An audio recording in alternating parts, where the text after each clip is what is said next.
So this paper, Business Awareness, we will practice from the Practice Assessment 1 from the AAT website. Make sure you have your AAT registration in order to practice this question.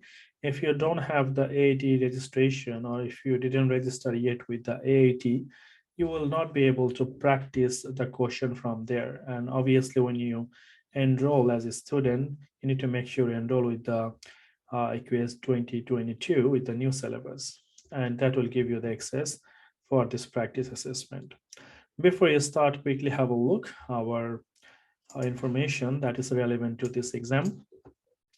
So it says the business awareness assessment information. We have provided this practice assessment to help you familiarize yourself with our e-assessment environment. It is designed to demonstrate as many of the possible question type of you may find in the live assessment. So the question template or the question pattern will be exactly same the way we're going to look at the question today. The question will not be exactly the same in the real exam or in the live assessment, but the pattern of the question, the way they will ask the question, it will be exactly same way. So here you need to look at some information is that your result will not take into account your response to task 2, 4, and 6.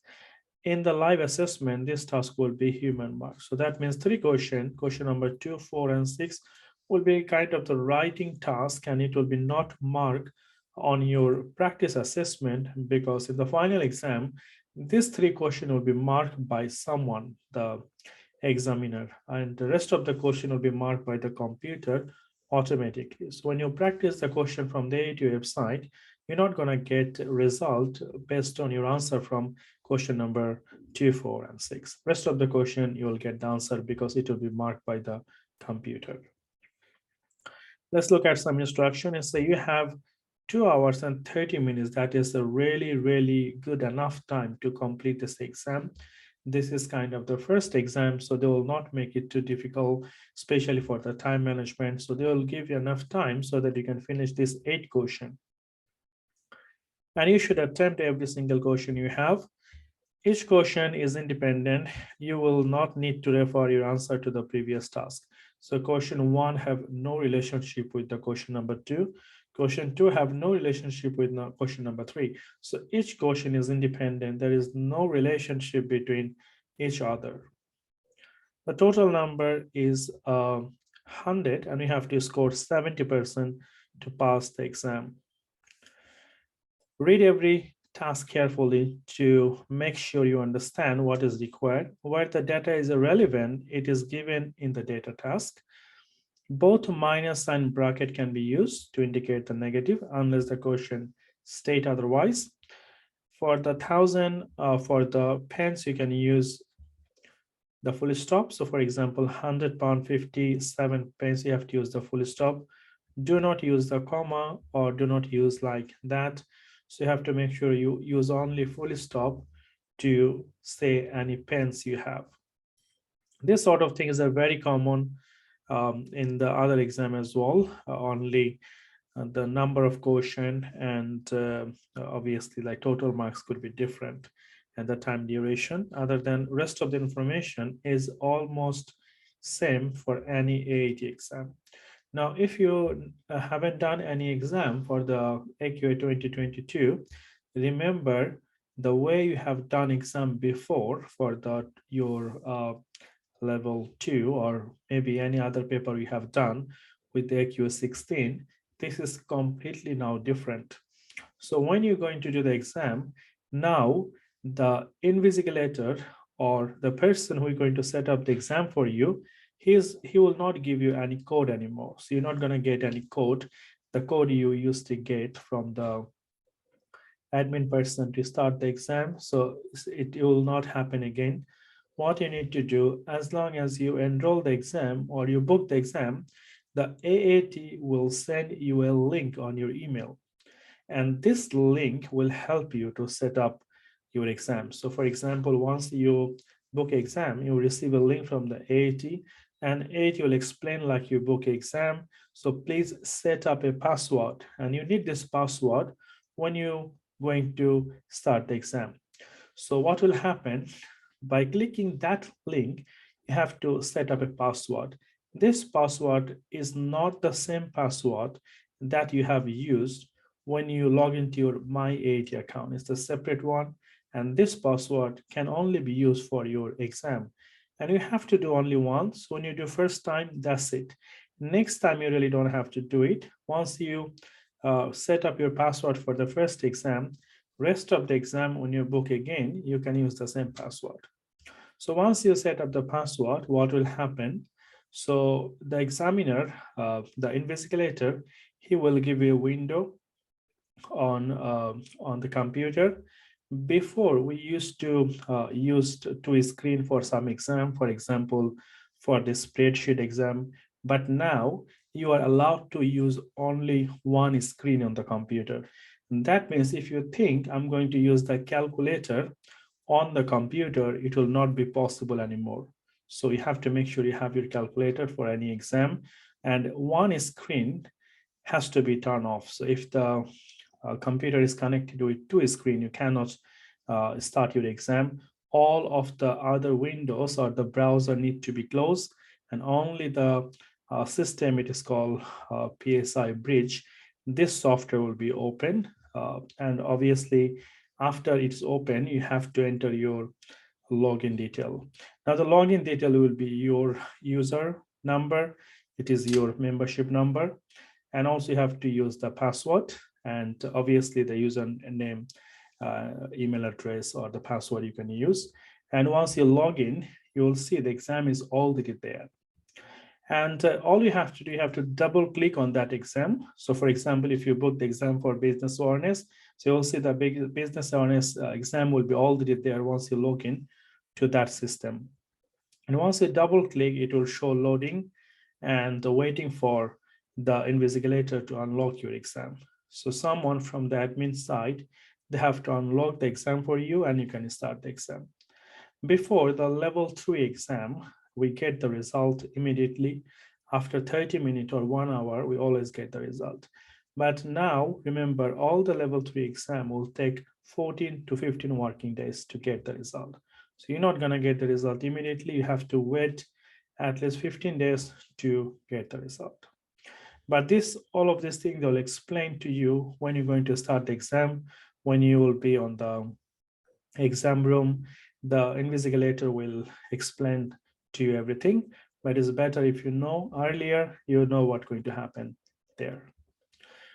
All right, so let's start with our this paper. We're going to do a little bit fast because we try to look at every single question we have from this assessment. All right, once you're happy with that, you click continue and this assessment will be started. Let's start with our first question. The first question we have here is says, for 20 marks. So this task is about organization and ethics for an accountant, okay? So this task contains part A to E. So from A to E, so I have a 5 question under the task 1.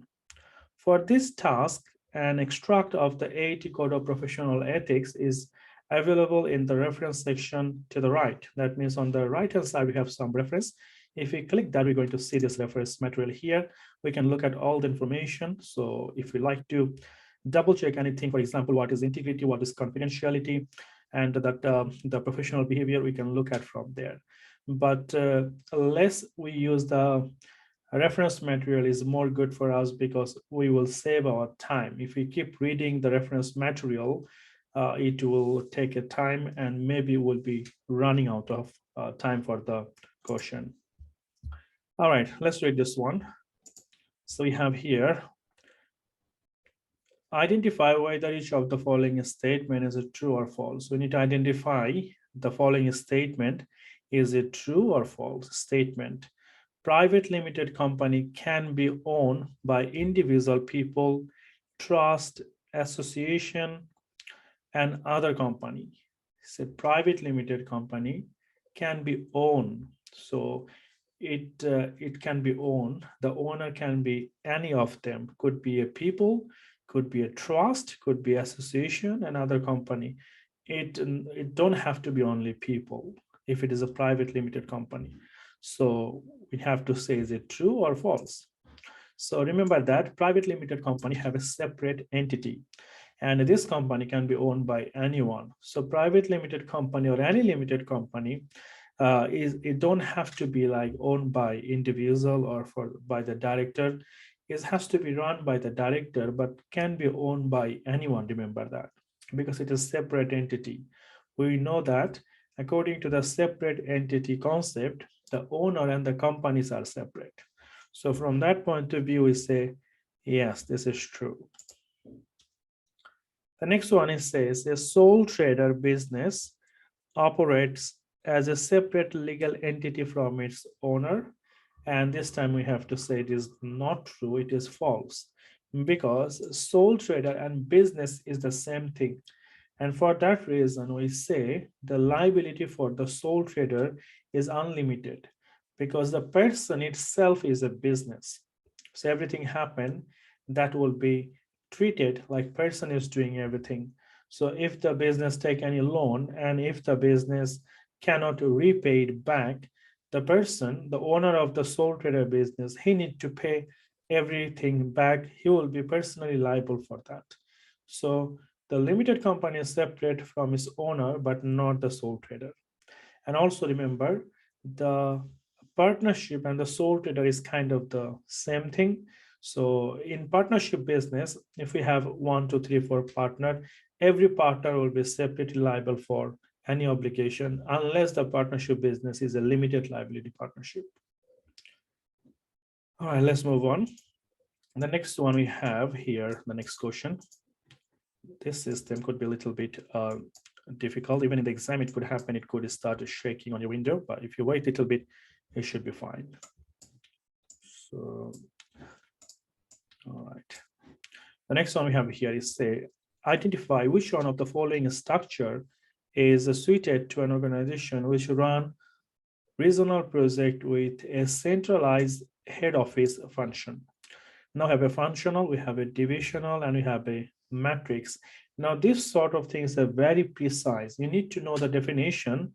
What is the definition of the functional structure? What is the definition of the divisional structure? And what is the definition of matrix structure? So in the exam could come anything. Here they said which one following structure is suitable to an organization which run regional project with a centralized head office function. Now we know what is that centralized means. So all the decision taken from the head office, and most of the decision taken by the strategic level people. So it's not like the divisional where the individual manager take the decision. They don't have any separate function, and this is more linked with the matrix. So you need to make sure you need to know the definition of all of this functional, divisional, and the matrix. Let's look at the next one. Is to identify which type of control is described by each of the following statement. So we have a centralized control, decentralized control, wide span of control, narrow span of control. Again, we have to know all of this meaning. What does that mean? So the first one is says, we have here, the manager has a high number of employees under their direct control. So manager has a high number of employees under their direct control. What type of control system working here? So we have a centralized, we have a decentralized, wide span of the control and narrow span of the control. So this is mainly linked to the wide span of the control, because under one manager, if the employee work directly, this is the definition of wide span of control. The next one we have here, decision making and the control is delegated to manager at a lower level in the organization. Remember, if this is happen, lower level means, for example, if we have a different level, every single level, they take their own decision. For example, if we have a 3 department, each department can take their own decision. If this is the case, then we called it decentralized. That means all the decision is not taken by one department, not from the one group of people. So based on their activities, different department responsible to take their own decision. So this is decentralized. It is not centralized. So the next one we have here, the next one, it says the organization has a less flexibility but a higher level of control over decision making. The organization has a less flexibility but a higher level of control over decision making. If this is the cause, we called it centralized. It is centralized control. So the organization has a less flexibility but a higher level of control over decision making. So in centralized organization, the head office or the strategic people, they take most of the decision. They said like, this is the plan, all of the department have to do the work that way. So all the department, we have lower department or the middle department or the operational department, every single department, they have to follow the plan made by the strategic people. So they have a less flexibility because they have a kind of instruction to do this way. They cannot do whatever they like or the way they like. All right, let's move to the next one. The next one we have here, so much like with this thing. Even I have seen on the exam time, it's sometimes do this sort of problem, but make sure like if you have this problem, anytime you need to let the investigator know like the system is hang or something happening. So they will look at it, and in the case if it's wasted your time, they will give you some extra time for that. All right, let's have a look. The next one is the HTL Limited is a private school for children age 4 to 6. Florence Granner is the sole owner and the principal. A team of teachers work at this school full-time, and there are 3 part-time admin staff. So teachers are working full-time, and the admin staff, they're working part-time. And 2 part-time cleaner and gardener. So also we have a 2 part-time cleaner and the gardener. So school staff, they're working full-time only. The school is regulated by the Ofsted. Ofsted is the regulatory body in UK. So if you do anything with the children, you have to take the permission from Ofsted, and they can come and do the inspection anytime they like. They have a certain criteria, and you have to fulfill certain standard in order to run any education center, which undertakes regular inspection and set guidelines for activity the children should complete daily. The school has a fund to invest, and there are 2 options available. So school have some funds, and there is 2 options available to invest this money. To expand the sports hall and the new equipment, so they can expand the sports hall and buy some new equipment there, or to upgrade the computer facility. They can upgrade the computer facility. They can do either one. They cannot do both. Then we have this information can also be viewed. Okay, that's fine. So the requirement here is identify which one of the following stakeholder has the power to make the decision about which option to invest in. So which these people who can take the decision. So this is a limited company, so private limited. HTL Limited as a private school, so it's a private school, and Florence Granner is the owner, sole owner and principal. So he's the only owner of the business. Now, where is he going to invest the money? So who can take the decision? So identify which one of the following stakeholder has the power to make decision about which option to invest in. Now, the parents cannot decide. Parents cannot say like, do this thing. They don't have that much power. Florence Granner, he's the principal. He can decide the money will go there or there. Teaching staff or Ofsted. Ofsted is the third party. They cannot interfere your internal investment thing. Teaching staff, they have a power, but that not much like they can decide where to invest. So the owner of the company, he can decide, I should invest on the sports hall, I should invest on the computer facility and to upgrade it. So obviously, like it depends on him because he's the only owner of the business and he's the principal. The next one is says, identify which one of the following stakeholder has the greatest interest in the decision about which option to invest in. So who is the next stakeholder have a more interest for the decision? Now the teaching staff and admin staff upstate and the cleaner.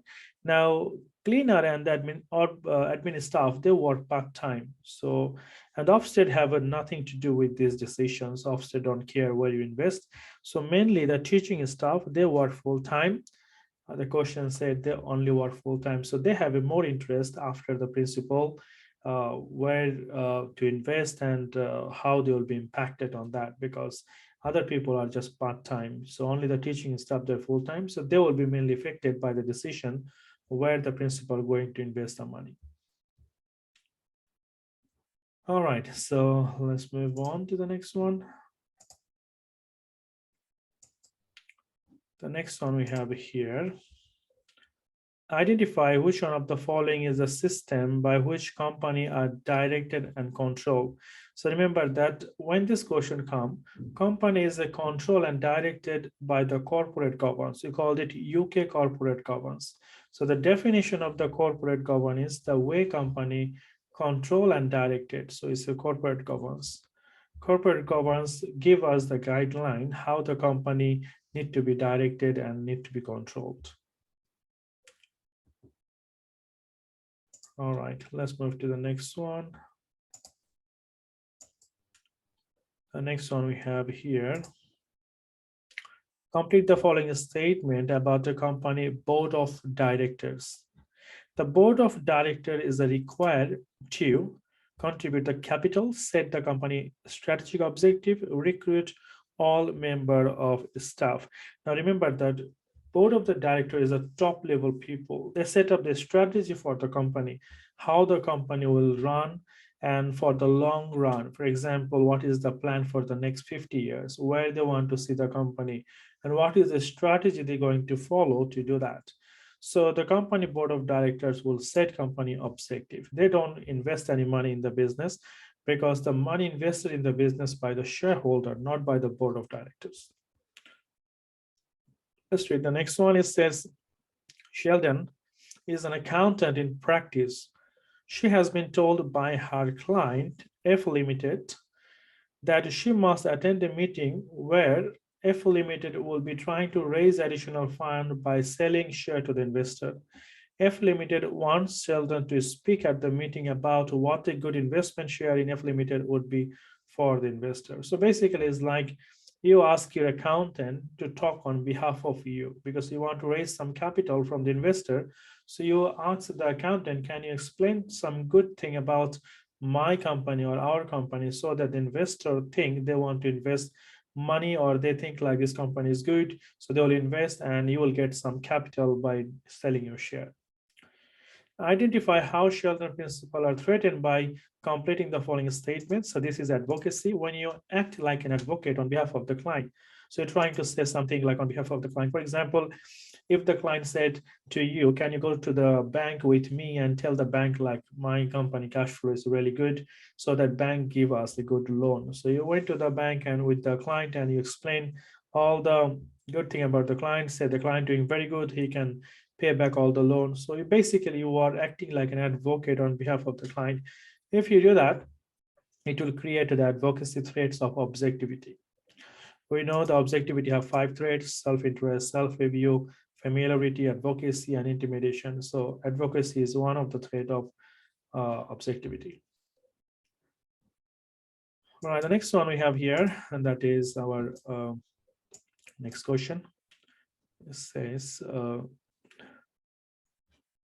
what is the next thing?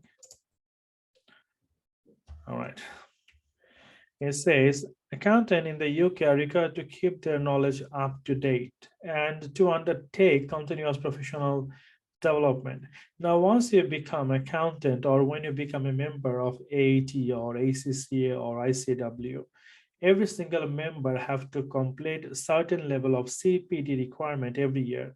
So they will block your membership if you don't complete the CPD requirement. So you have to do it rest of your life, the time you are the duration of the time you like to provide services to your client.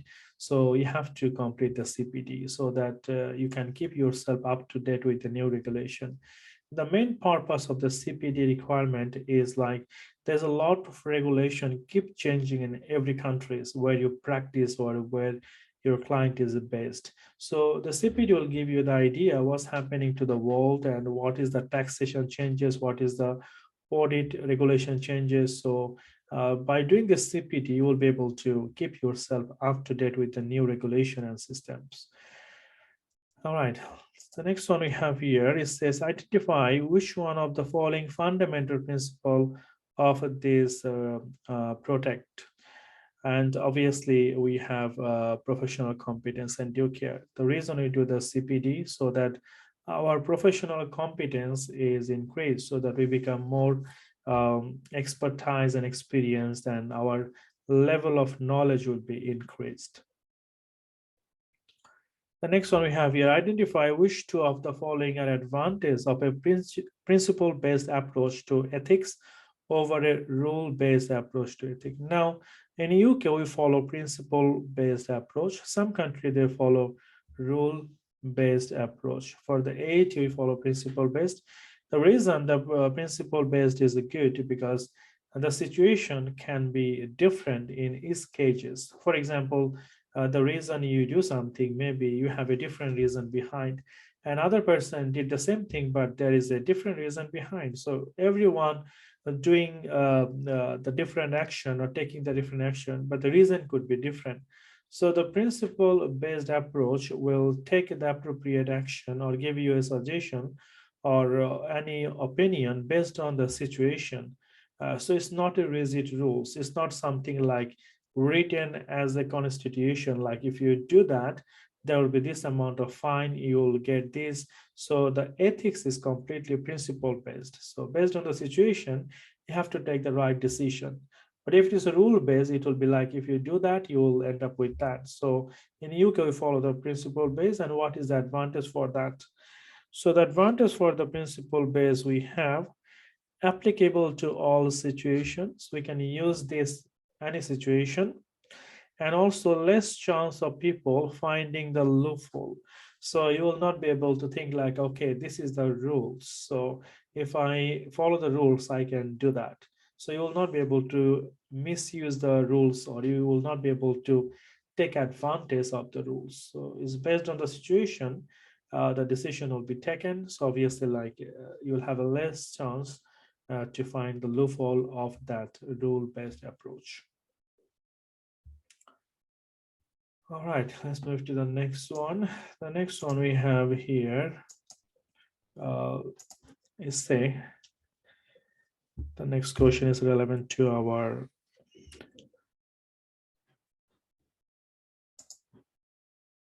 CPD.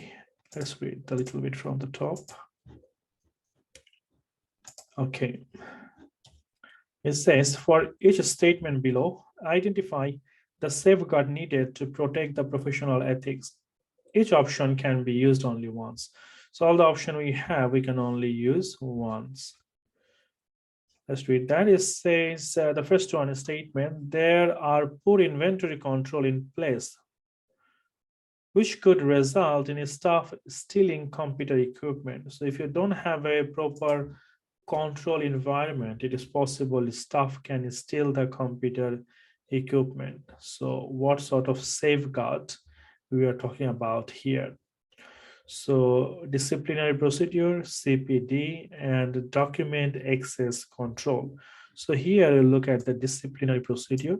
So we need to look at like the procedure, how to follow every single control procedure we have. So every single company have a control procedure. So every staff have to follow that. So there will be a safeguard to tell the staff this is your procedure, and you have to follow all of this thing in order to make sure there is a security of the any equipment, and it will put some control on that.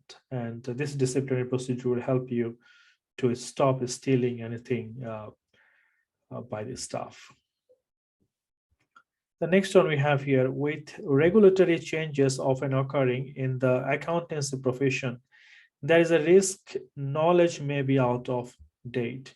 Now, for example, if someone pass the papers or the taxation papers in 2020, and there's a lot of changes after 2020, 2021, and 22 now. So it is possible there's a lot of regulation has been changed. So if we don't keep ourselves up to date, maybe we'll give the wrong advice to the client or take the wrong decision based on the knowledge we have a few years back. For that reason, we have to follow the CPD requirement. We have to make sure we keep ourselves up to date. So looking at here, the safeguard CPD, continuous professional development. The next one we have here: if a client offer incentive or discounted good or service to staff, they may override the work schedule to prioritize their work at busy time. So this is relevant to our documents access control. So let's read this one quickly. It says, if a client offer incentives or discounted goods or service to staff, they may override the work schedule to prioritize their work at a busy time. It is also sometimes common, like some client can, you work for a company and the client can ask you to do something by themselves, just on your own time. For example, they said like, you don't have to do this work on behalf of the company, you can do yourself. And obviously, like, I'll pay for that. Or they can, you can offer the client like, okay, my company charging 5,000 for this work. I can do the same work for you, but not on behalf of the company, and I'll charge you maybe 4,000 or 3,000 for that. So you're offering some discounted price because you want to do it, and you'll get the full money by yourself. So this is very common in the real life as well. So this sort of situation, what happen if they do that?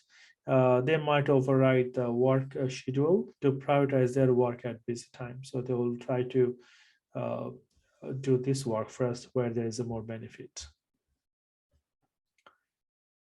All right, the next one we have here: identify in which two of the following situation can an accountant in practice disclose confidential information about a client without the client consent or client permission. Now, it is possible in some cases we are allowed to share the confidential information without the permission of the client. The few situation can raise, for example, it is required by the law, it is against the public threat. For example, if the person is involved with money laundering, for example, the person is damaging the environment, so he's doing something against the public interest, so he's involved with the terrorism activities. So anything that is the threat to the public or to the country, in that case, you are allowed to share this information without the client consent. Also, like if it is required by law, or if it is required by HMRC, any authority, they have a right to access this information. So in this case, you really don't need the client permission to share the confidential information with that third parties. So you can say it is disclosure required by law. So disclosure is required by law. There is a professional duty or right to disclose. So this two is the more suitable one. Disclosure required to comply with the internal policy, no. Disclosure required verbally by the client tax authority, no. So if someone asks you like, can you tell me this thing? You don't tell that. So if the tax authority asks you something, they have to send a letter. So you need to have evidence from the tax authority if you want to share any information on behalf of the client.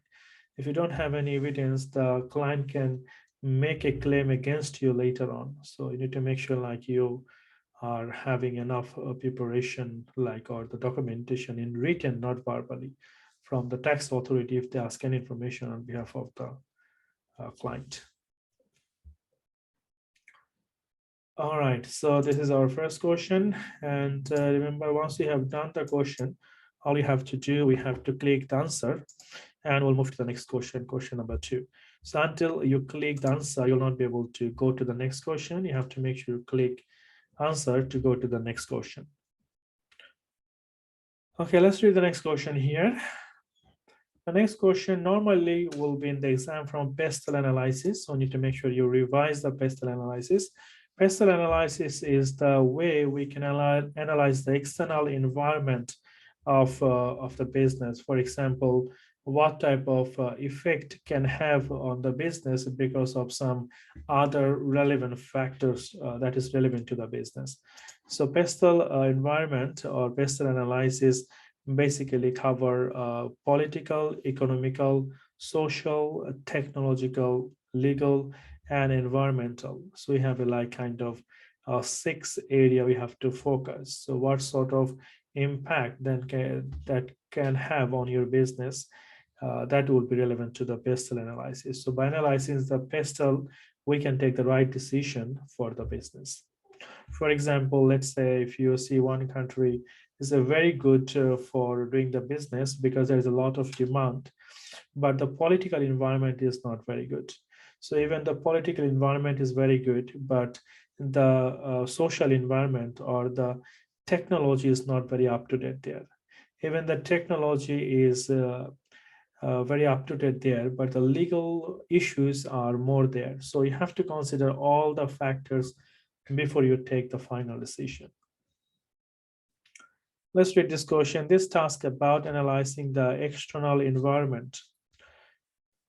Holidaymaker is a business operating in the hotel and tourism industry. It operates a fleet of planes from a major airport in the UK, which also fly to European country. It also owns hotels throughout the UK and the rest of the Europe, as well as a fully holiday package, which include flight and accommodation. Holidaymaker also sell package of day trips, entry to tourist attraction, and advanced meal booking at the customer destination. The packages are organized and provided by third party, although customer book and pay for the package with Holidaymaker. Unlike its competitors, Holidaymaker has not upgraded its website and booking system for a number of years. All booking must be made over the telephone by the customer or by email. There is currently no facility on their website for customer to book their holiday or the package. So we understand like this sort of service this company is providing for the client, but the competitors, other company who is providing the same services, this company are a little bit up to date with the technology because they have the booking system on the website, so the customer can go to the website, book, and they can pay from there. But they have still the old system. The customer need to email to them or they have to call them over the phone to book any sort of packages. So we have here now requirement is for each of the 3 specified pestle categories, identify one threat facing Holidaymaker. So we need to identify what type of threat they are facing and explain one action Holidaymaker could take to reduce the threat. Now, obviously, what is the threat and what is the action I can take to reduce the threat? Now, let's have a look what sort of analysis they're asking. We have economic, and we have a social, and we have a technological 3. They're asking for the 3. So let's try to talk about that. Now, if you remember our pestle analysis, economical is all about the rate of interest, the exchange rate. This will have an impact on the business. So this is our kind of the threats business can face. And the social one is obviously like is about like the place we are going. So destination, popularity of the holiday destination, and then obviously they might change their interest before they may be like was happy to book the package with the third parties. The question said like even though they provide the meal and the attraction, but it is possible they they get the same service from other company under the same company. Here they say it is done by the third party, but it is possible some other competitor they are offering the same service, so it could be a threat for them. And the technological we can see here is clearly says like they are not taking the booking on the website. So this is the threat for them. Maybe the customer will be happy to book online rather than give a call. It will waste their time. Also, like the cost for the company will be more. They have to have a staff like take the phone call and take the booking from the customer. But if it is from the website, they really don't need any staff to receive the phone. People can just go to the website and book. So let's talk about a little bit about that. So the threat for the economical, the first threat we can say the changes in the rates of interest and the tax rate could be lower demand, could lower demand for holidays. So we said changes in interest rate. If the rate of interest is changed, or the tax rate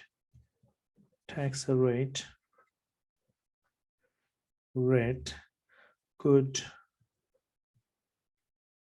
lower the demand for holidays. Also, you can say like if the income is reduced, also it will have impact on the holidays. So it depends, like if the rate of interest rate change, for example, now UK we have a rate of interest rate is higher, so the people who is paying the mortgage now, they are paying a lot of money now. So obviously, like if they have to pay more because of the rate of interest change, or they have to pay more tax, so they will go for less holiday. So this is kind of a threat. And what could be the action we can take? What action we can take in order to keep our holiday booking more, even though this could happen? So we can say we can offer some discount price. So discount can be offered, and also keep option to spread the cost. So many company nowadays, they offer like you don't have to pay all the cost at the same time.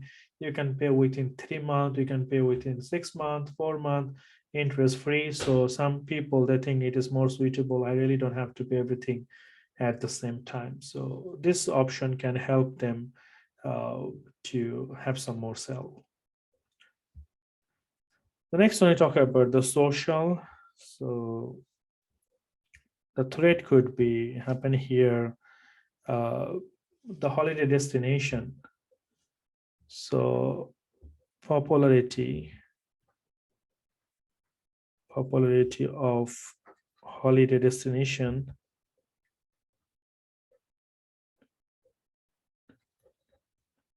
may change. So it is a possible like the people who wish to go holiday in a hot countries now, people maybe try to go holiday for a now different country is not very hot, or maybe they change the way they used to go for holiday.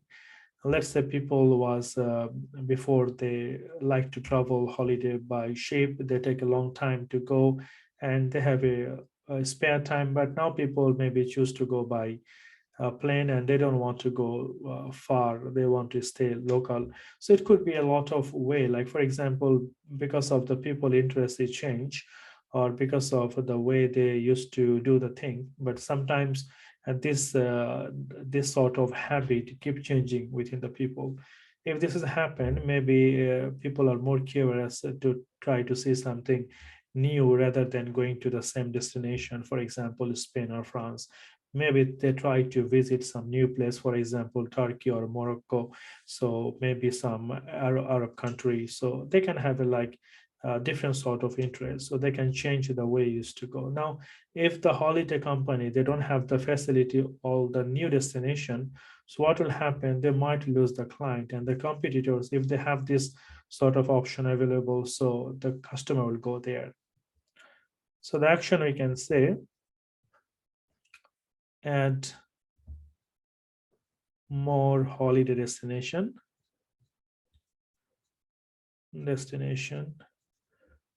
to have more location available for the customer. So the customer can choose where they want to go. So number of location can be increased. The technological one, we can say like, obviously like not having online booking system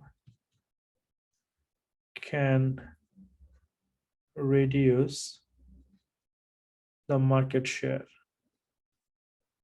So if you don't have the online booking facility, it is possible you lose some market share because all the other competitors, they have it. So you need to make sure you have it. So what is the action for that? So invest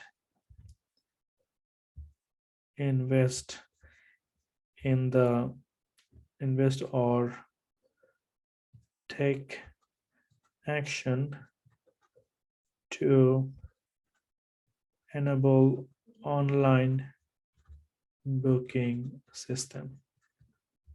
So to make sure we implement the online booking system, because sometimes we have to keep up to date ourselves with the new technology or with the competitors. So what is more popular in the market? So this question could be very common in the exam. So we need to say one threat, what could be the possible threat, and what is the action we can take in order to reduce the risk. All right, let's move to the next one. The next one we have, it says, identify one of the remaining pestle categories. So we have done PES, I think. Now we done economic, okay. And we done social, and we done technological. So we have few more. So what is the more we have? So the more we have here, we have political. P represent political. And then we have environmental.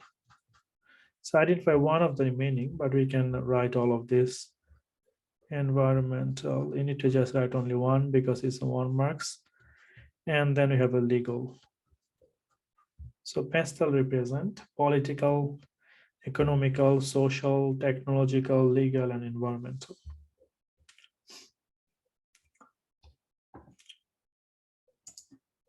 All right, let's move to the next one. Next one we have here, it says, match each of the technologies to one significant advantage it to bring to accounting system used in the business. Okay, so you have a technology, and what is the benefit or advantage of this technology? So let's try that. So we have automation, machine learning, blockchain, electronic document filing. Now, blockchain is all about like the transparency. Blockchain, if you know the cryptocurrency, the way it is work with the blockchain.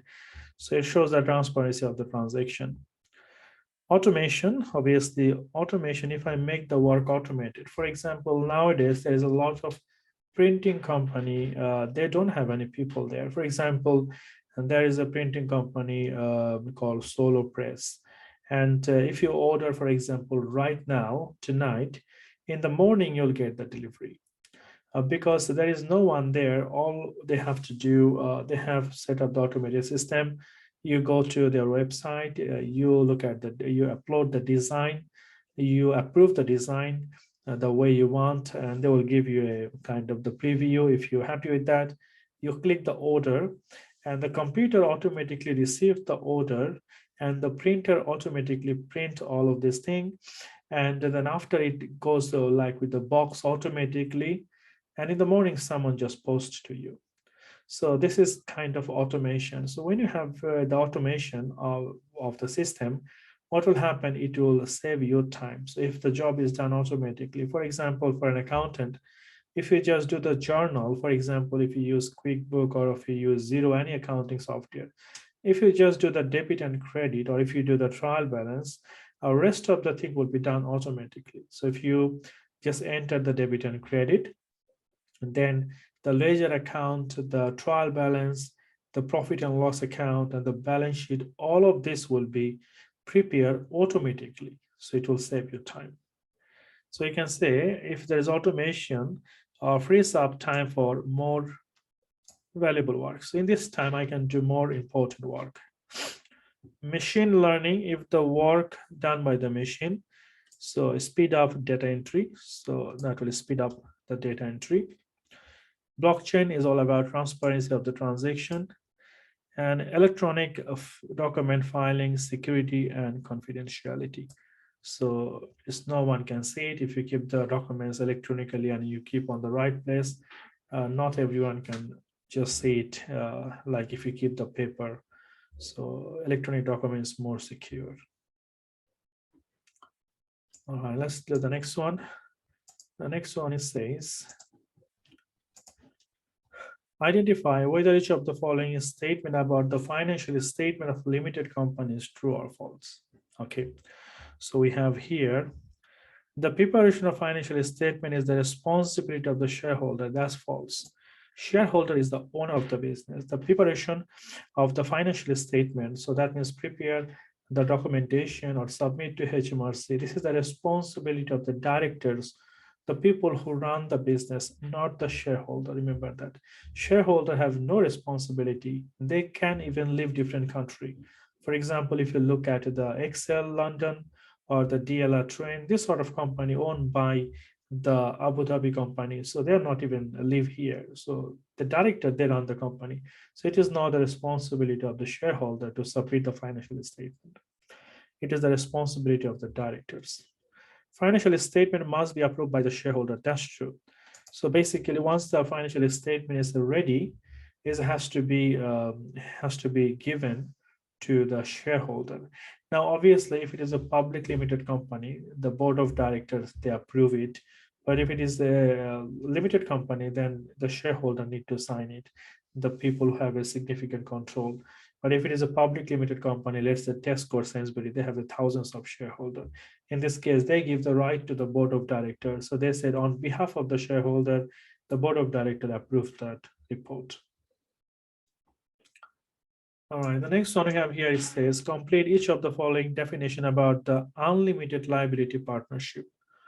Goodwill in a partnership can be defined. The definition of the goodwill is like the value of the net asset and how much is the consideration. For example, if I buy a business and if I check how much net asset they have, for example, if I added all the net asset and if it is 10,000, and if I pay 12,000 for that, the 2,000 I'm paying extra, this is the goodwill. So we said the amount by which the business total value exceeds the separate identified net asset. So any value that is more than the net asset, I paid because of the goodwill. The ownership proportion, salary and distribution of profit is defined by the partnership agreement. Remember that partnership business is run by the agreement. It's not a contract. Don't be confused. Partnership business is run by agreement, and the agreement is not a legal document. So basically, it is not something the rules set up by the HMRC or the company house. So you can put any sort of agreement between the partners you like. For example, you said like one partner will get salary this amount, another partner will not get anything. You can say I will take the capital interest, another partner will say I will not take the interest. So you can say the profit share is half of or equal or 3:1. You can put any sort of information on the agreement based on the agreed between the partners. So there is no requirement by the company house or HMRC. So it is not a contract, it is the agreement. All right, let's move to the next one. The next one, we have a task 3. Let's look at this one. So this task is about business structure, technology, and the data security. Identify which two of the following are the key feature of the cloud accounting. So you need to remember, you need to read all of these things, especially the definition. What is the cloud accounting, this and that. So the cloud accounting give you the availability of apps and plugin. So for example, if you have a iPhone, you see they have a cloud and you keep all the data on the cloud, and you can use the cloud like P Cloud, and we have a Dropbox. This sort of thing we can use on the phone even. So that will give us the apps and the plugin option. Plugin option means we can link this one with another software. And then it says enable access to the large network. So we can give access to the large network. For example, we used to use the server. So nowadays, a lot of companies, they don't use the internal server anymore. They use the Dropbox, or they use different sort of P Cloud, any other cloud. So they will give access to this file from anywhere you like. So it's a greater advantage. Sometimes it is cheap as well. So rather than having your own server, you keep the data on the cloud. Identify which one of the following is a benefit of cloud accounting. Reduce data collection, data updated in the real time. That's the one. Data is updated on the real time. For example, if you work on the cloud, someone is here, or for example, someone work from China. So both using the cloud accounting, that means who is working from China, what entry he just did now, in a second I can see it. So it's not something like the data is from yesterday or day before yesterday. It's alive. So everyone working on the same platform. So it is the advantage. I can see the real data. So if a customer just enrolled today, I can see right now. I will not say like when this customer joined, maybe a week before, a month before. No, it's real-time data. This is one of the biggest advantages of the cloud accounting. Okay, the next one we have here, complete each of the following statement about the cloud accounting. Cloud accounting software has had an impact on the role of the accountant because the transactions are now automated, complex, or removed. It is more now automated. It is more now automated, which enable the accountant to focus on analyze work and decision making. Challenges can be faced when sharing information with a stakeholder due to using different software. For example, let's say you have done your bookkeeping on Zero, but you're sending the information to a stakeholder, to someone who used QuickBook. So maybe the information you're sending the backup for the QuickBook, or sending the invitation on the QuickBook, but this person don't have the QuickBook, he used the Zero. Or for example, you use a one accounting software, Sage, another person using tax filer. So it is kind of because of that thing, maybe it will not be suitable. For example, you're sending a backup for your payroll. You maybe use Irish, another person use the BrightPay or the payroll manager. So what happened? You cannot use the same backup for that software. So this could be a challenges. The next one we have here, identify which two of the following are risks to the business operations posed by the cyber attack. So if there's a cyber attack, what could happen? Loss of customer data, we can lose that data. Failure of the IT system. So if there is an attack on the computer or on the system, so we might have a failure of the IT system. Sometimes the computer doesn't work, is hang, different messages come because of the virus. It could happen anything. Identify one action that should be performed in relation to personal data after a business has finished using it. Remember that once we use the data, we need to make sure we securely destroy it. We just don't throw it to the bin, or we just don't throw anywhere so the and any other people can find it out later on. So once we use the data for the purpose we took it, we need to make sure we destroy it in a secure manner.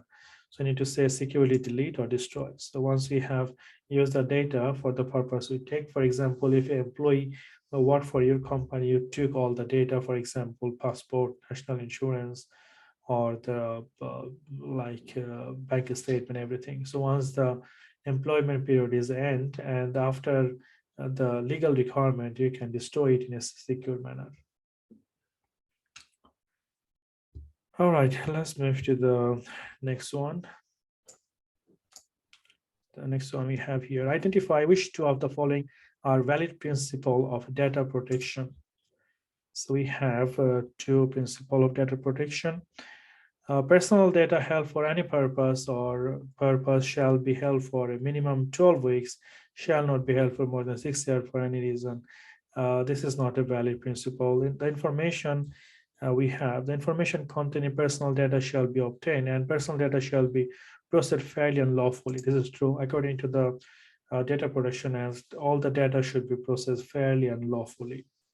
Personal data shall be adequate, relevant, and not excessive in relation to the purpose for which they are processed. So if we take a data for one reason, you should not use for another reason. So for example, if you take a data for employee, just say like we're going to use for your employment purpose, you should not apply for anything else by using this data unless the permission is taken by the person who give you the data. Complete the following statement about the data breach. If a business owner breach data protection legislation, they will be fined. So normally they'll be fined. There will not be imprisonment. They will be fined. So if someone breach the data, the ICO, that is Information Commission Officer, they can give you a big fine. The way they give the fine to KPMG or British Airways, they can give you a very big fine. All right, then we have the next one is identify which quality of service is described in each of the following statement. Okay, so this one is kind of the definition. The service cannot be stored and used later. So we called it perishability. So this is the one. If we use this service, so the data cannot be stored and used later. So after using this service, the data will be automatically vanish, is gone. So you will not be able to store it. The service is usually provided at the same time as it is consumed. It is like a real-time data. So when it is happening, we called it inseparability. So this is the service. The service does not provide a physical product, that is intangibility. Intangibility is all about something it is not physical. For example, goodwill, patent, and then database, software, royalty. This is nothing physical. So it is intangibility, the quality of service. Then we have the service is tailored to the needs of individual customer, is a customized thing. We call it variability. So that means it could be variable based on the different customer requirement.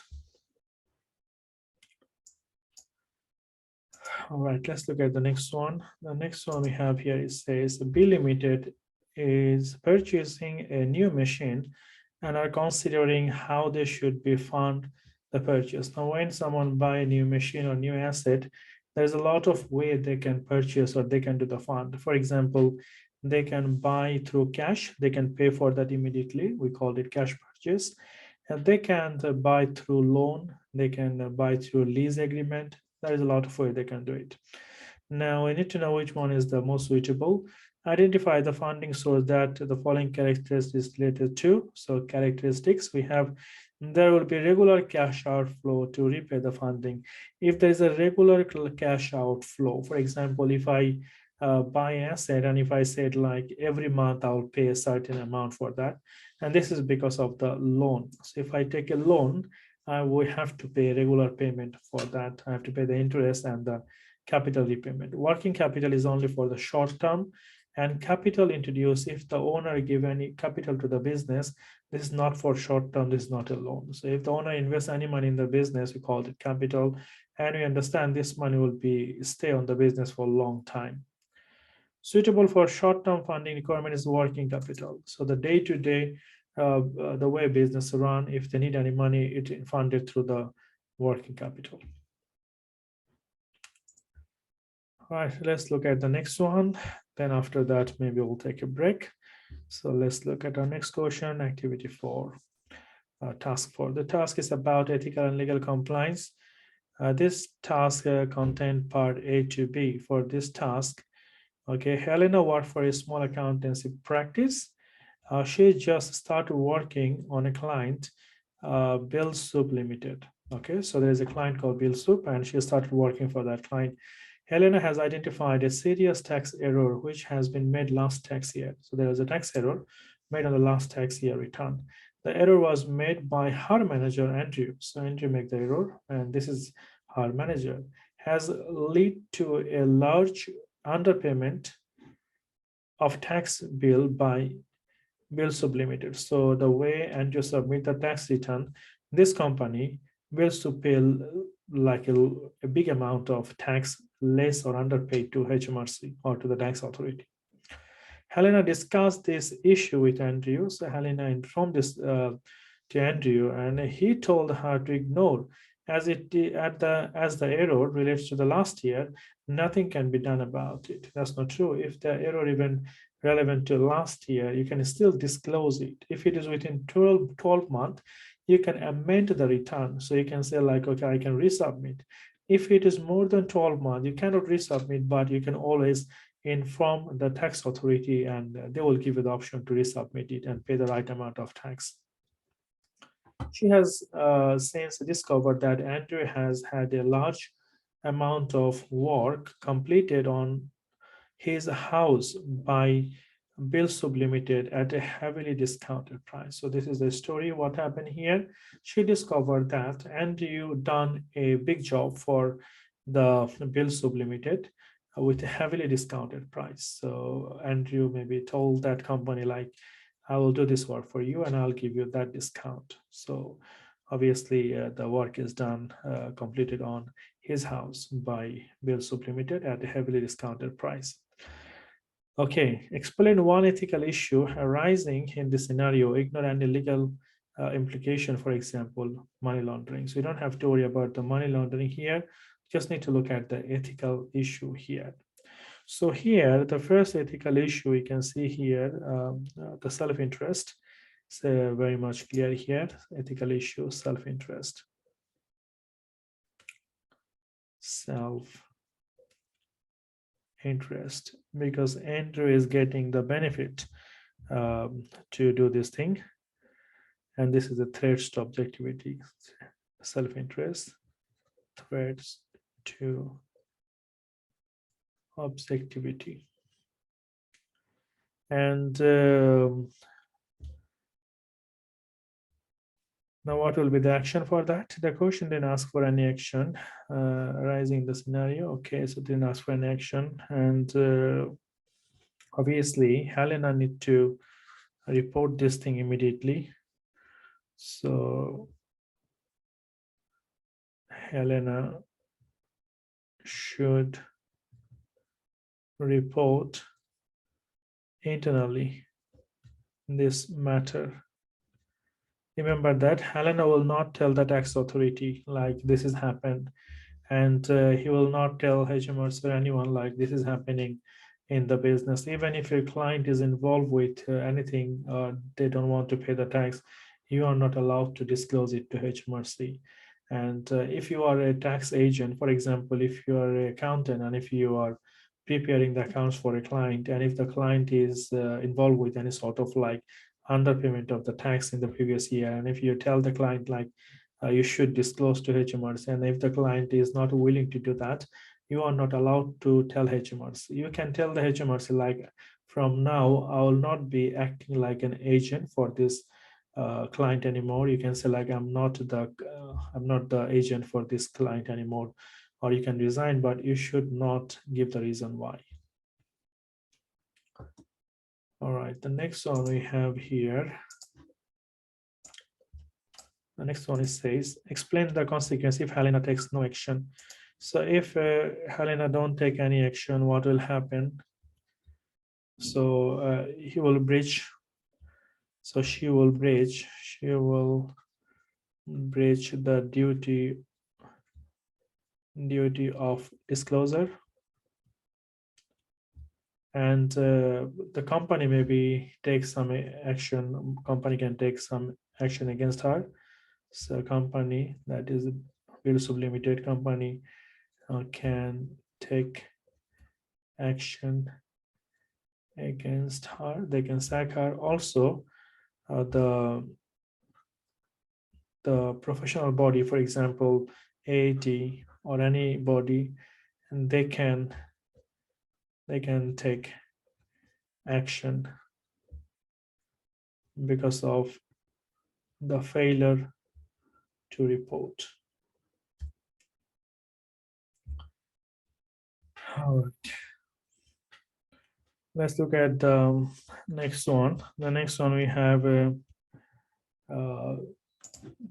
question from the money laundering. Let's quickly look at this one. Okay. Next one, it says, good morning, I'm looking for some advice, please. I am concerned about one of my client, a car dealership. My knowledge is not as up to date as yours. Could you please respond with information to cover the following? Explanation of the money laundering. So what is money laundering? Need to give the definition. Two examples of a specific money laundering offense that could be committed by car dealership. So what type of offense can be done by the car dealership? An explanation of them. The term layering. What does that mean? Layering. Okay. So the definition of the money laundering is quite simple. So the definition of the money laundering or explanation of the money laundering is to try to hide the origin of the income. So try to hide the real source of the money and try to make it legitimate. So the money comes from the illegal source and we try to make it legal. This is the process of money laundering. Now, the next thing we have here,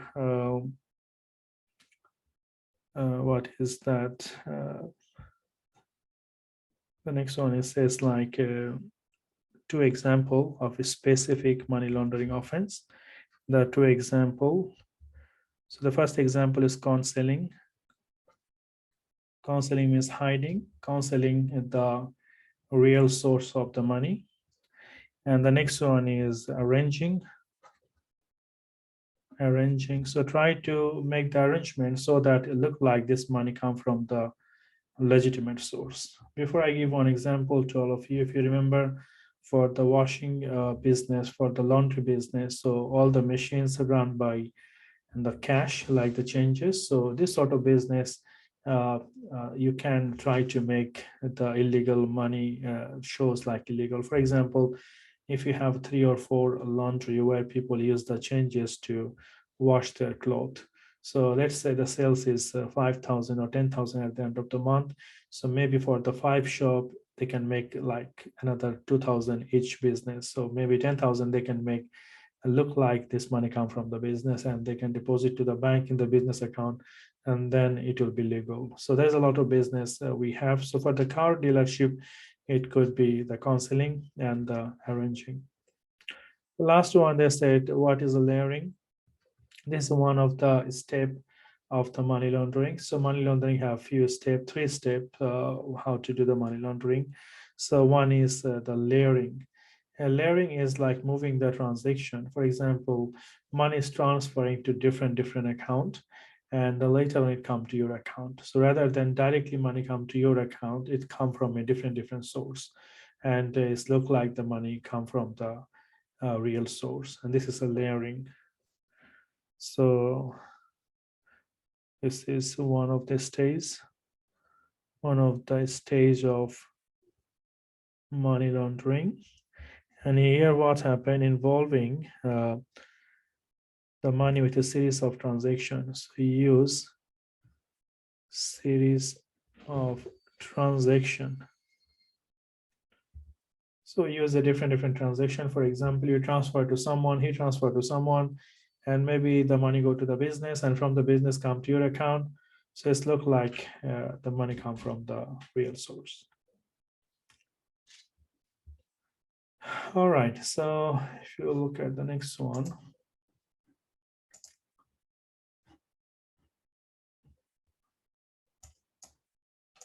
the next one we have for task number 5. So we can take a quick break, and after that we'll start from task 5 and we'll do our next question. So let's take a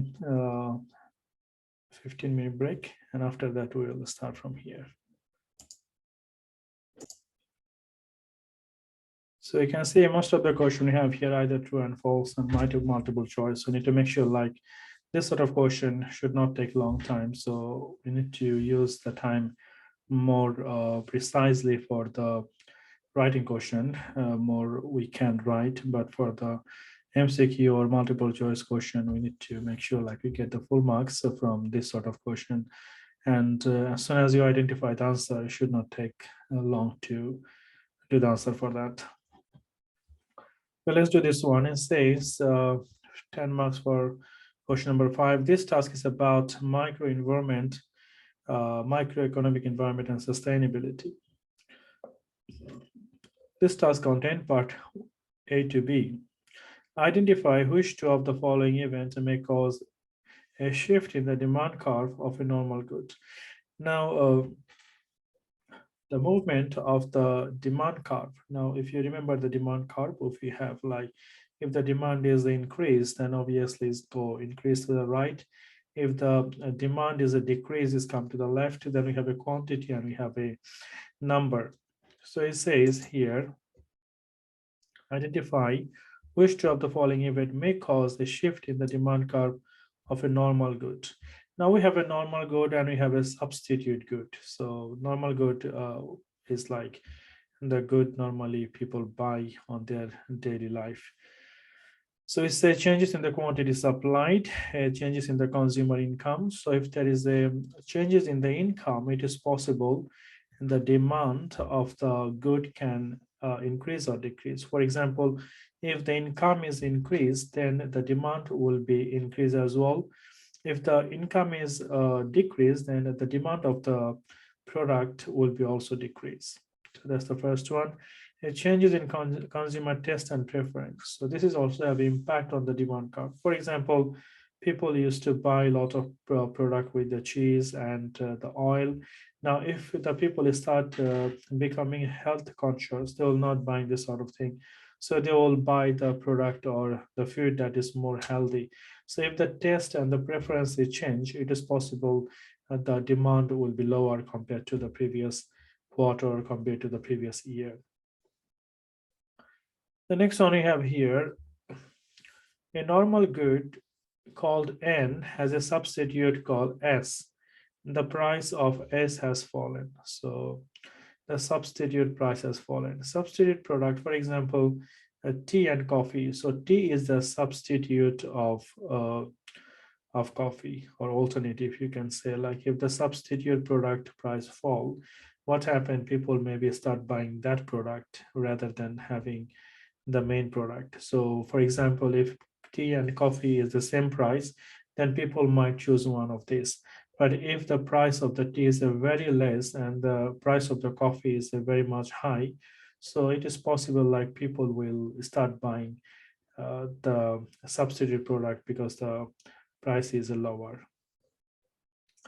Identify the effect of the fall in the price of S on the quantity demand on N, as shown in the demand curve. So what will happen of that? There will be a movement down, the demand curve shift to right, the demand curve shift to left. So if the substitute the price fall, the fall on the substitute price, the demand curve shift will be moved to the left. Make sure you look at this demand curve, how does it work, so that you understand more. Let's move to the next one. The next one we have here says a chain of a small discount supermarket is entering into another area of the market by opening big hypermarket. So a small market, they are entering into the new area and they try to opening a big hypermarket there. Identify which two of the following will be impact of the small discount market entity. So will be the impact of the small discount supermarket entity. Higher price as a result of increased competition in the hypermarket industry due to an increased number of participants. Then it says heavily discounting as a competitive response from the large hypermarket chain to protect their market share. So this is true. There will be heavily discounting as the competitive response from the large hypermarket chain to protect their market share. They want to sell the same product, so obviously they will give a discount, and the discount they will offer so that they can still sell the same amount of the product. Potentially unethical behavior as other hypermarkets respond by putting more pressure on supplier to cut the price.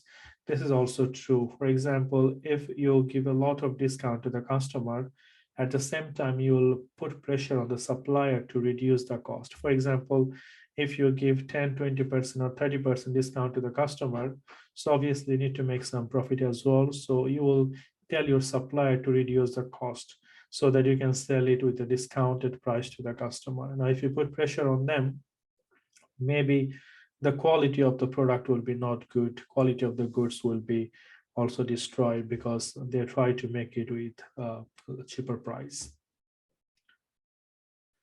The next one, it says, complete the following statement about the meaning of sustainability. Sustainability is all about without affecting the future generation. So you should not do something today that will affect the future generation.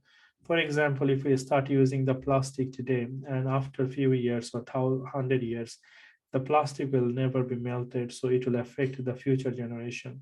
If we have impact on the climate change now, so what will happen in the future? There will be impact because of the climate change. So if we do something right now without destroying the future generations. So this is the definition of the sustainability. So let's have a look. We said impacting the resources of future generation. Sustainable business meet the need of the present time without impacting the resources of the future generation. All right, let's look to the next one. The next one we have here, identify one type of sustainability that each of the following organization policy relates to. Okay, so let's read the first one. Says BCLG Limited has a policy to consult with wildlife protection group on any new housing development before finalizing the plan. So they always look at the thing that will impact the wildlife. So they always talk with that group before they develop any sort of house. So this is mainly with the environment sustainability. So they don't want to damage the environment or the wildlife. BB Limited has a very successful internal continuous professional development plan for all the employees. So it is like the CPD program they have for all the employee. This is mainly the social sustainability. The H Limited has a clearly defined strategic plan, and all new projects must be capable of achieving a minimum. Let's have a look. What is the minimum? So minimum level of point with 3 years to be acceptable.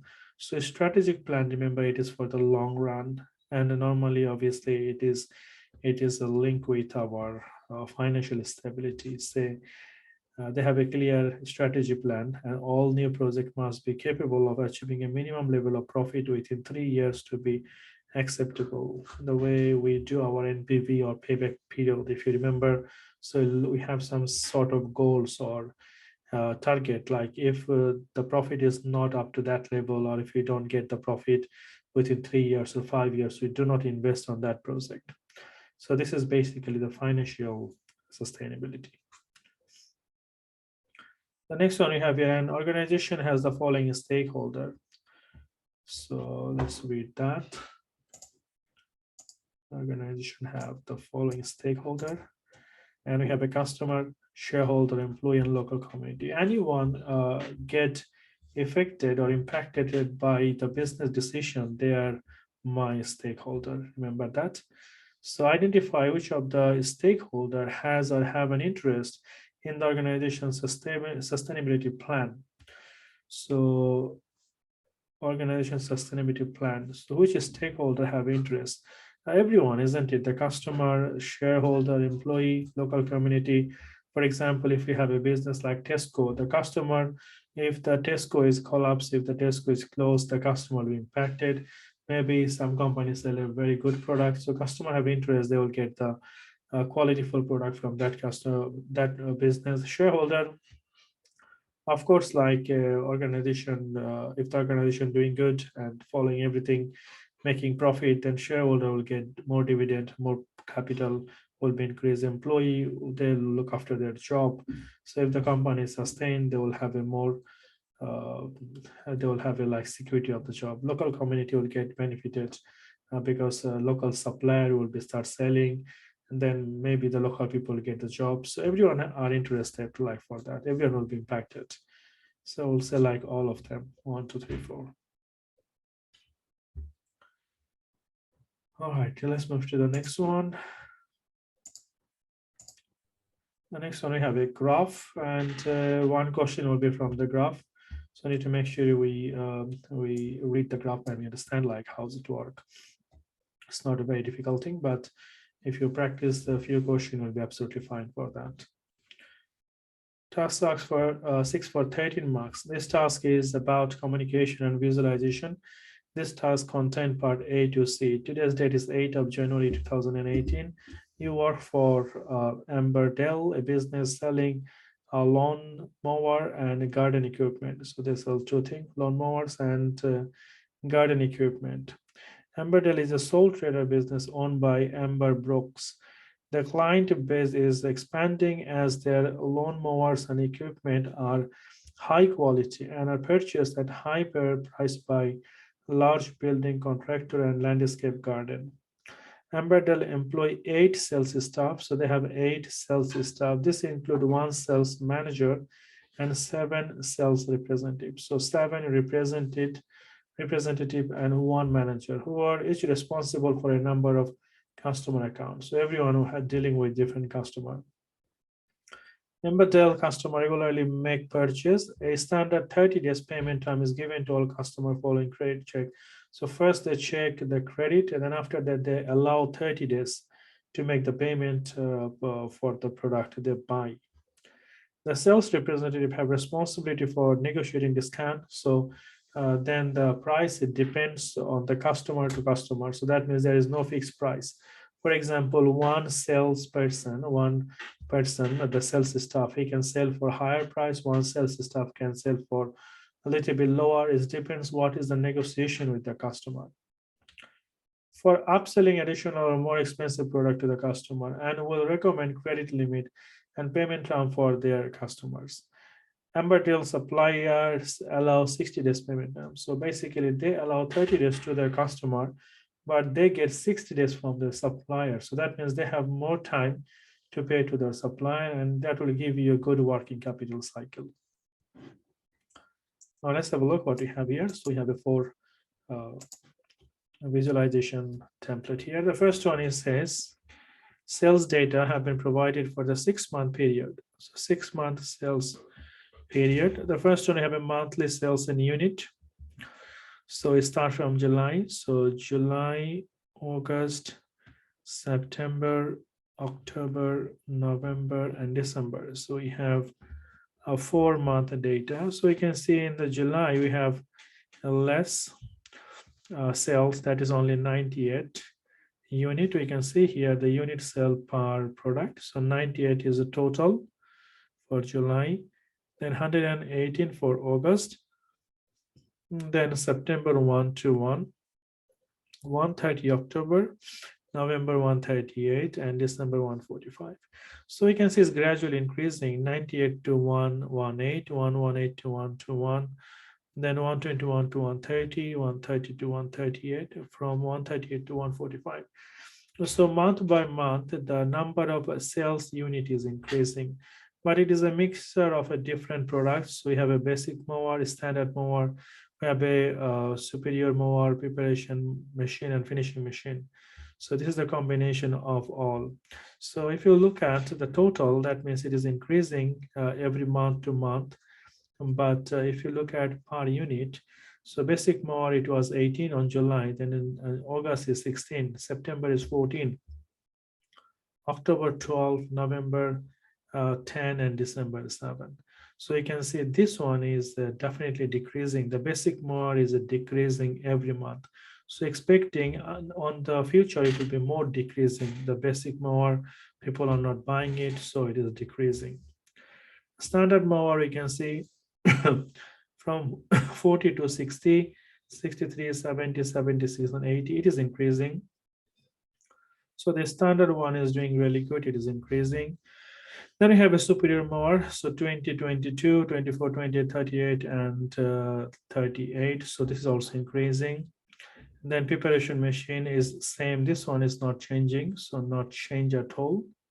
So this one is constant. Preparation machine, finishing machine also constant. So this two machine is constant.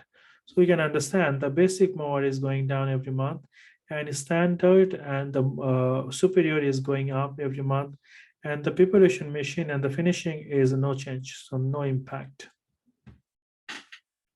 All right, so we have some idea now what's going on here. The sales revenue, total sales revenue also going up because total number of unit is going up. So sales revenue also going up from July to December. Now with the person, so sales representative monthly sales revenue. So we can see here we have a seven person who make the sale. So we can see 1, 2, 3, 4, 5, 6, 7. So here is 3. And we have 3, 6. Okay, 6-month data here, and this is our self-representative monthly sales value. So we can see here, this one is showing our July. So in July, you can see this product is going increasing. Then the next one you can see here, it was increasing, then decrease and increase again. So decrease and increase again. This one is decreasing, and this one from July is decreasing. So this is based on the monthly sales value by the sales representative. Okay, so we have like 4 visualization figure here, and this is the sales value, total sales value make by the different representative. Okay, so let's have a look. What is the requirement here?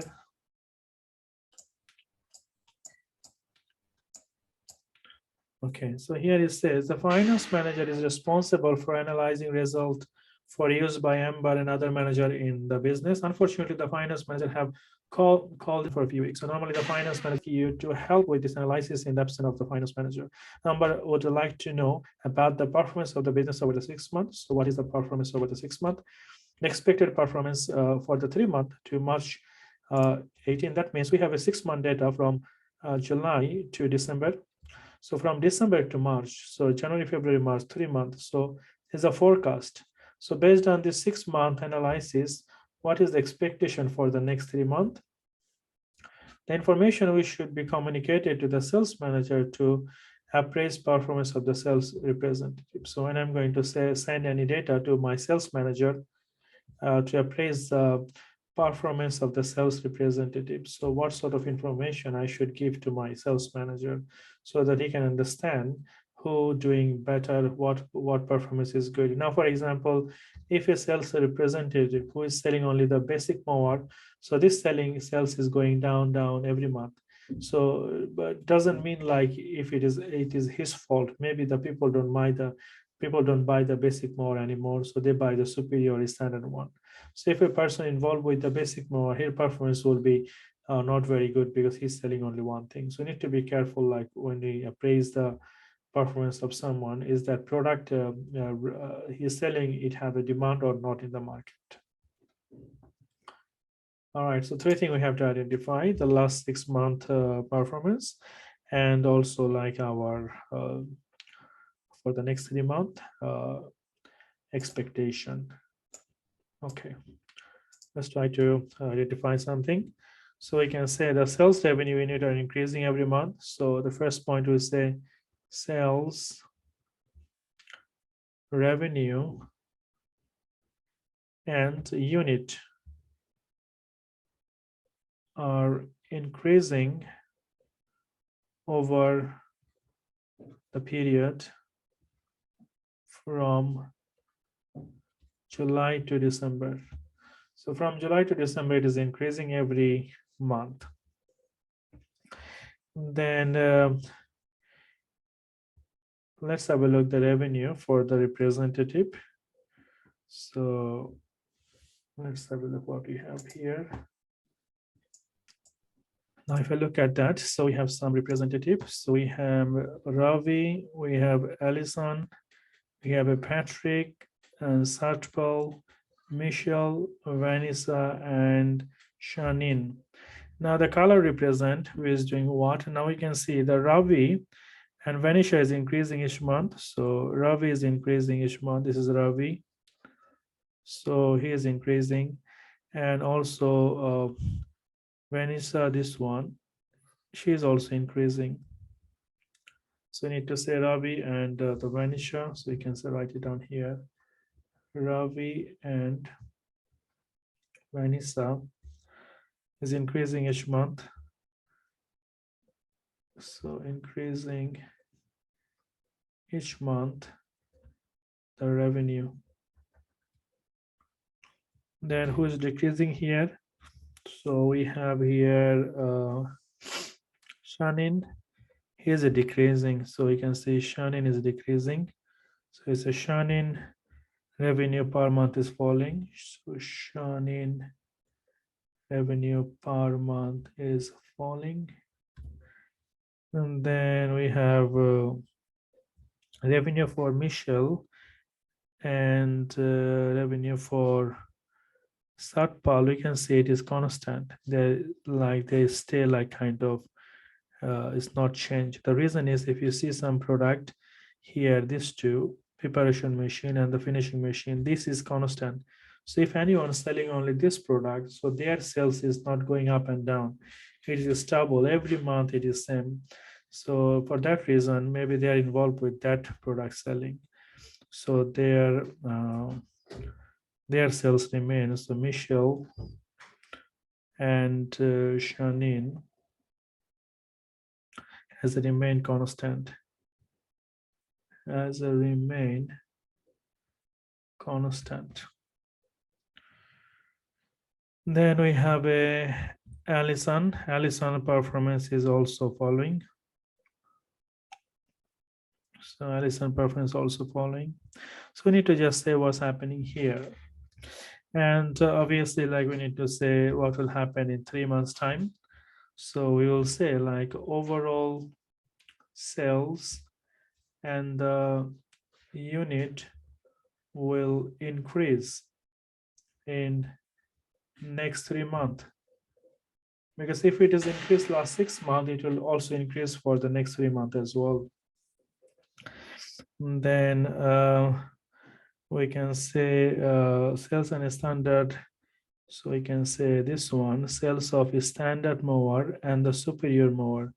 So sale of standard mower and superior mower will increase. And we will say like other two, preparation machine and finishing machine remain constant, most likely, because if last 6 months, if it doesn't change, maybe next 3 months it will not change as well. So this is the thing I think you have to say when you explain that, and that's how we can get some mark for that. All right, so let's look at the next one. The next one we have here.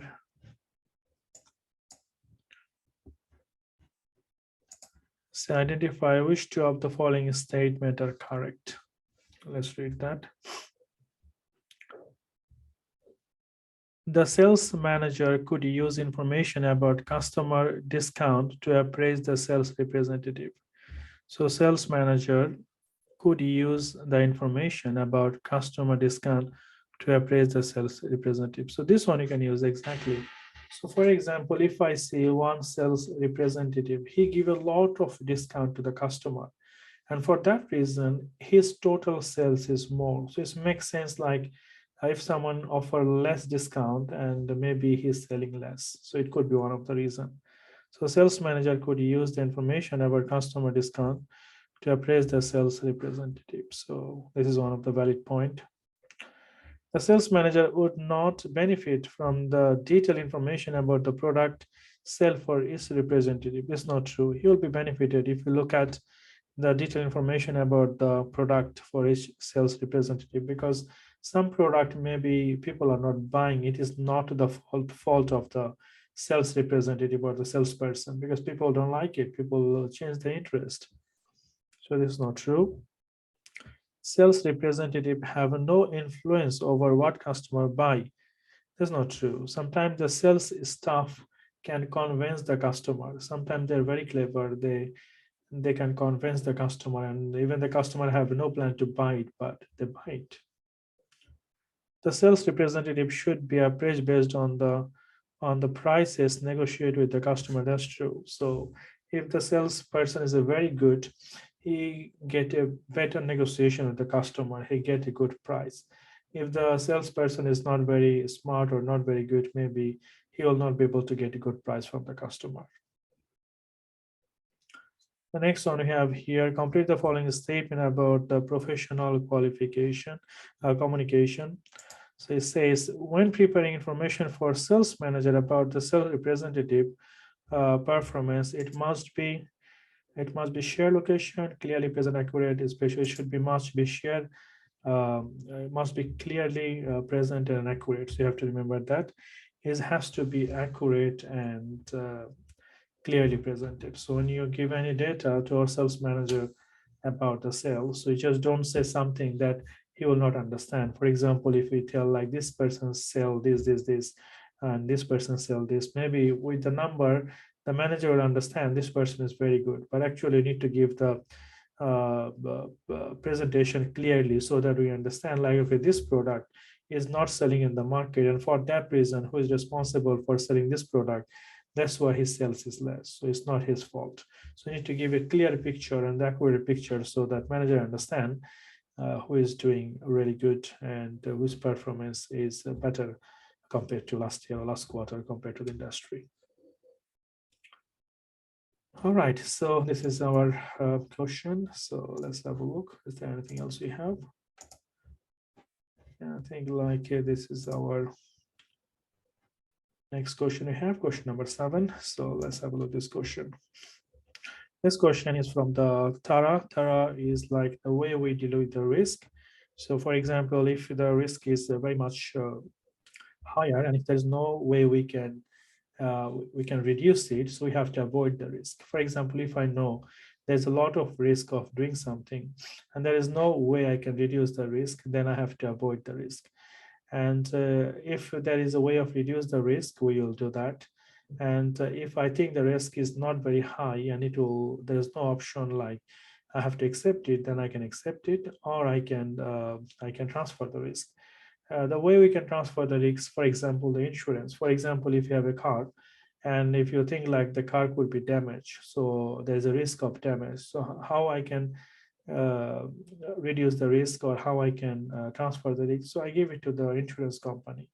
For example, the inventory can be stolen, so I can make the insurance so that I transfer the risk. Reduce the risk, for example, if there is a no fire exit, so I can put a fire exit. So if there is, in case of the fire, there is another door we can go out. So that will reduce the risk. So there is a way we can reduce the risk or transfer the risk. And if there is no way, either we can avoid or we can accept. Let's read this question, what we have here.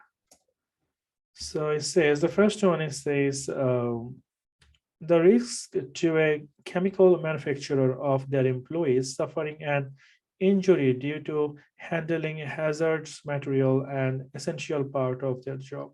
So what we do, try to reduce the risk, because we cannot completely avoid the risk. Otherwise, there is no way we can do the business. So if we want to do the business, we have to reduce the risk. We cannot transfer the risk because someone need to do it. We cannot accept the risk because obviously it will impact on our health. So for that reason, we have to use, for example, the safety material, safety something instrument, so that I can reduce the risk to happen. The next one we have here, the remote risk to a retailer that their high value inventory may be destroyed by fire. So in this case, I can transfer the risk. If I have inventory, I can transfer the risk by the insurance. So if something happened, the insurance company will pay me. So this will help me to uh, transfer the risk. Next one we have here, identify which one of the following factor would normally be classified as a strategic risk. Strategic risk is a risk for the long term, for the 5 year, 10 years, 20 years. So it says one of the business supplier imposing stricter credit terms. That means they put a strict regulation. They make it hard, like to get a credit limit, you have to fulfill all the condition. So this is a strategic risk. I don't think so. A permanent worldwide shortage of raw material that business use. This is the one. For example, now a lot of company around the world, they stop making the flour because of the Ukraine war. So the grain come from the Ukraine, so they are not getting anything. It's kind of like permanently, there is no more supply for that. So for that reason, it is a long-term risk. Now the business has to decide they should wait until the problem solved, or they should close down the business. So it is a strategic risk. A large supermarket chain, Jetsa, has a range of different store type. These are supermarket, then convenience store, and we have a collection store. So supermarket is a large store selling food and household item situated in a smaller town and cities. Then convenience store, we have a small local store selling a similar range of food item and very limited range of household good. Then we have a collection store, a store which offer collection only for the online order using customer account. So just encourage your supermarket and convenience store customer to register for a Z loyalty card. When they provide the detail of this card or present it on the till of the shopping, customer earn point which can be exchanged for the discount factor, a discount voucher. Now it is kind of like trying to get some data from the customer. There's a lot of companies that offer the loyalty data. For example, loyalty card. For example, the Tesco have a Tesco Club card, or Sainsbury have a Nectar point. So what happened? They try to track the customer data. For example, if a customer like to order from online, and if they enter the customer loyalty card, so what will happen? They can identify how many customers like to order from online, and they just collect it from the collection order. Some people, like, they go to the shopping, they use the card on the till. So you understand, these people, this number of people, they come for the shopping and they use it on the till. So this is kind of the variation could happen, and you will have a number of data of the people, how many people basically come to the shop, how many people order from online by using that data. Some company can say you cannot make the order until you make your customer account and log in there and you make the order. So you understand, like, how many people they like to get the order from the collection point, how many people like to come to the store to buy it, or who like the delivery. First question we have here, identify which one of the following is a benefit of Z having the loyalty card scheme. So what is the benefit of having the loyalty card scheme? So enable the collection of shopping habit data by JETSA. This is true. So it will enable us collecting data of the shopping habit. So I will find it out how many customer I have, and out of them, how many buy from online, how many they order. So how does it work? All right, let's look at the next one. The next one, we have identified the big data characteristics. Now, big data characteristics, we have to know the definition. Again, this is very precise.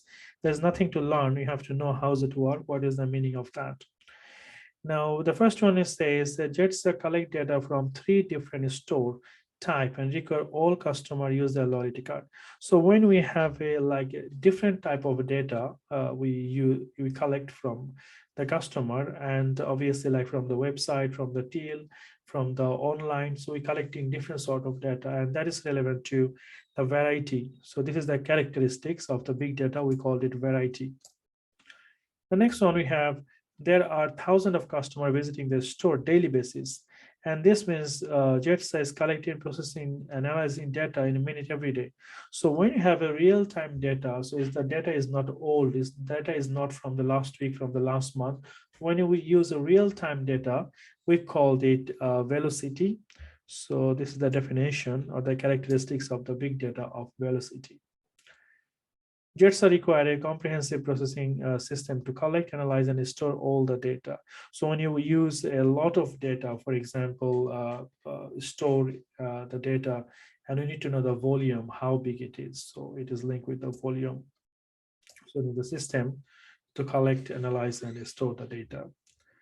All the definition we have on the book, make sure you read it. It's important to know the big characteristics. We have some more character because in the exam, maybe there is not this 4, another 3 characteristic can come in the exam. The loyalty card data collection is deemed to be accurate. So when you talk about the accuracy, you talk about the velocity. So we need to make sure we have a accuracy of that. Now, if you have a look this one, our business awareness book, and we will see this one like the characteristics of the data. So if we go back quickly here, so you can see we have here the characteristic of the big data. So you have a volume. So the volume is all about big data is available relatively easily and large quantities. Velocity is all about speed at which data can be accessed or organization. Big data is often available organization real time. So real time is a link with the velocity. Then variety is about different type of data, for example, text message, image, audio, and we can use like even the website. So when you use a different sort of data is linked with the variety. Then veracity is all about the accuracy.